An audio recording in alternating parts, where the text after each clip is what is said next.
Okay guys, papakita ko sa inyo ang James C dashboards. Ito ay bago lang, katulad din ni Hamster Combat. Parehas na parehas. Mag-tap ka and you earn coin. Okay?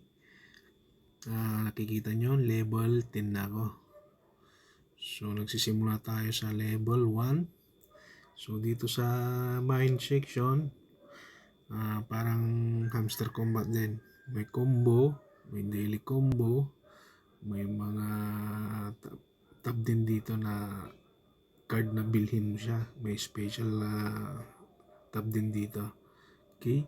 The workers, mga to. Bili ka lang kayo ng mga cards. Then may profit per hour na kayo dito. Ito.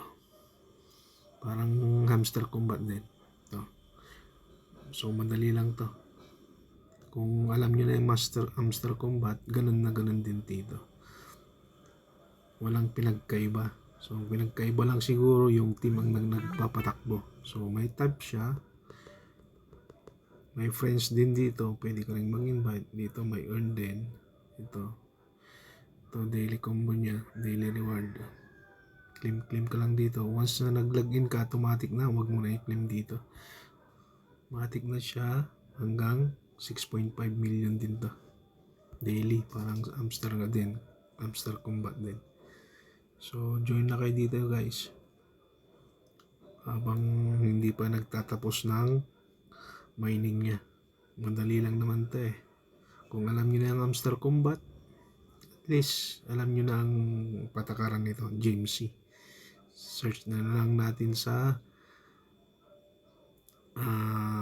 Telegram niya. Kasi ito, hindi siya KYC, anonymous din to. So, kung may time kayo, pwede nyong laruin din to. Pero sa tingin ko, marami namang nagka-collaborate sa kanya to. Kaya, may potential din to. Hopefully, malis sa malalaking exchange. So, ganun guys.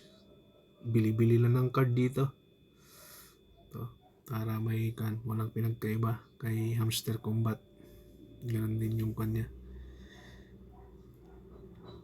Yung dashboard niya, ganun din. Madali lang. Bili lang ng card, pataasin mo yung profit per hour mo, then ito na yung coins mo. So, wala pa namang ina-announce kung profit per hour ang basis o kaya yung coin balance. Kaya, pinagsasabay ko na lang profit per hour and then coin balance. Okay?